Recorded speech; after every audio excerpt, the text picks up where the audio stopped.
পরিবার তাকে পীর আখ্যায়িত করে সেখানে একটা মাদার সেরেকের আখ্যা তৈরি করতে চাইছে।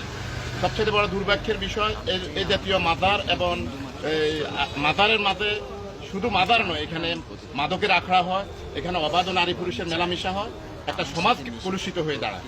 এই জন্য আমরা এই সমাজকে রক্ষা করার জন্য যুব সমাজ এবং সমাজের যে ভাবমূর্তি আমরা রক্ষা করার জন্য নোয়াখালীর ওলামায়ে কেরাম সর্বস্তরের তৌহিদি জনতা আমরা জেলা প্রশাসক মহোদয়ের কাছে জোর দাবি জানিয়েছি এর বিরুদ্ধে জোরালো ব্যবস্থা নেওয়ার জন্য। যদি প্রশাসন এক্ষেত্রে কোনো ব্যর্থ হয় তাহলে তৌহিদি জনতা যে অপ্রীতিকর ঘটনা বা কোনো রকমের কিছু ঘটলে এর জন্য দায় দায়িত্ব সম্পূর্ণ প্রশাসনকে দিতে হবে। এর জন্য আমরা প্রশাসনের সর্বোচ্চ সহযোগিতা করি। নাম কি? আমরা এখন সংক্ষিপ্ত বক্তব্য নিব সুবর্ণচর হেফাজত ইসলাম বাংলাদেশের সেক্রেটারি মাওলানা মুবাশশির বারী। আসসালামু আলাইকুম ওয়া রাহমাতুল্লাহ। হামিদুন ওয়া নুসাল্লি ওয়া নুসাল্লিমু আম্মা বা'দ। ক্বালা রাসূলুল্লাহ সাল্লাল্লাহু আলাইহি ওয়াসাল্লাম মান রাআ মিনকুম মুনকারান ফালইয়ুগহিরহু বিয়াদিহি ফাইন লাম ইয়াসতাতি' ফাবিলিসানিহি ইলা আখিরিল হাদিস। সম্মানিত দর্শকবৃন্দ, সুবর্ণচর আলেম ওলামাদের পদদলের জন্য একটা ভূমি। সেখানে বাতিল শিরিক মতবাদ এবং শিরিকের আড্ডাখানা, মাজার এবং মাজার কেন্দ্রিক মাদক, নেশা, জুয়া এখানে প্রতিষ্ঠিত হবে। তাওহীদের জনতা বেঁচে থাকতে এটা হতে দেওয়া হবে না।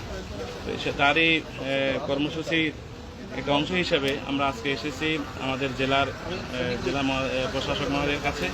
আমরা আমাদের সুবর্ণচরের সর্বদলীয় আমাদের ইসলামী দল, যত ইসলামী দল আছে সব দলের নেতৃবৃন্দ এখানে এসেছি, জেলার নেতৃবৃন্দ এসেছে, হেফাজত ইসলাম সহ সবাই আমরা আমাদের জেলা মহোদয়কে, প্রশাসক মহোদয়কে আমরা জানিয়েছি যে আমরা যে কোনো কিছুর বিনিময়ে আমরা এখানে মাজার প্রতিষ্ঠিত করতে আমরা দেব না। এবং জেলা প্রশাসক মহোদয় আমাদের কথাগুলো অত্যন্ত ধৈর্যের সাথে শুনেছেন এবং এডিএম স্যারকে বিধি মোতাবেক যথাযথ ব্যবস্থা গ্রহণ করার জন্য এডিএম মহোদয়কে তিনি নির্দেশ দিয়েছেন। তো আমরা দেখব যে আমরা উপজেলা কেন্দ্রিকও আমাদের ওসি এবং ইউনো মহোদয়ের কাছে আমরা আমাদের স্মারকলিপি দিয়েছি। আমরা বিভিন্ন দল এবং হেফাজত ইসলাম সহ অন্যান্য দলও দেখা করেছে। তো সেখানেও আমরা প্রশাসনিকভাবে আমরা তাদেরকে স্মারকলিপি দিয়েছি। আজকে জেলার প্রশাসক মহোদয়কে দিয়েছি। ওনারা আমাদেরকে বলছেন একটু ধৈর্য ধরেন, আমরা আমাদের বিধি মোতাবেক আমরা ব্যবস্থা নিচ্ছি। এ পর্যন্ত আমরা আজকে আমাদের কর্মসূচি। আর সর্বস্তরের সকলকে আমরা অনুরোধ করব যে মাজার কেন্দ্রিক যে এগুলো আসতেছে এগুলো থেকে আমরা দূরে থাকবো। আমাদের আরেকজন ভাই আমাদের জামাত ইসলামের ওই এলাকারই ইউনিয়ন আমির, ওনার নাম হচ্ছে।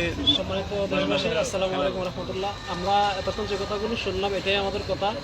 এখানে মূল কথা হচ্ছে ওরা আসলে আমরা দেখেছি বিগত সময়ে ফ্যাসিস্টরা যারা বিগত দিনে বিভিন্ন রকমের সুযোগ সুবিধা নিয়েছে তারা এক এক সময় এক এক নামে ঐক্যবদ্ধ হওয়ার চেষ্টা করছে। এখানে মূলত মাজারের নামে তারা ফ্যাসিস্টরা একত্রিত হয়ে নতুন করে বাংলাদেশকে নিয়ে একটা ষড়যন্ত্র শুরু করার প্রক্রিয়া করতেছে।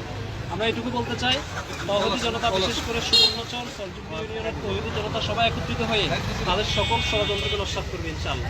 জি, আজকে ডিসি মহোদয়ের ব্রিফিং শেষে এখানে বিভিন্ন ইসলামিক দলের নেতৃবৃন্দ একসাথে হয়েছিলেন। বিশেষ করে ইসলামী আন্দোলন, বাংলাদেশ নিজাম ইসলাম, হেফাজত ইসলাম বাংলাদেশ, জামাত ইসলাম, তার খেলাফত মজলিস সহ আমাদের মোটামুটি নোয়াখালীতে ইসলামিক দলের বিভিন্ন দায়িত্বশীলরা ডিসি মহোদয়ের সাথে দেখা করেছেন। উনি যেটা আশ্বস্ত করেছেন যে অতি দ্রুত ডিসি মহোদয় যেটা আমাদেরকে আশ্বস্ত করেছেন ওই অতি দ্রুত এই ভণ্ডর মাজার পূজারী তাদেরকে প্রতিহত করবে এবং সেখানে মাজার হতে দেওয়া হবে না, এটা আমাদেরকে আশ্বস্ত করেছেন। আমরাও দেখতে চাই যে অতি দ্রুত ডিসি মহোদয় এ বিষয়ে আইনগত ব্যবস্থা নেবেন এবং সেখানে যেন কোনো রকমে এই ভণ্ড মাজার পূজারীরা যেন সেখানে মাজার করতে না পারে। সুবর্ণচরবাসী, আপনাদেরকে সুবর্ণচর আমাদের ওলামায়ে কেরামের ঘাঁটি এবং তাওহীদের ঘাঁটি। সেখানে কোনো বেদাত কায়েম হবে, সেখানে কোনো মাজার কায়েম হবে, এটা ইনশাআল্লাহ সুবর্ণচরবাসী থেকে আমরা প্রত্যাশা করি না।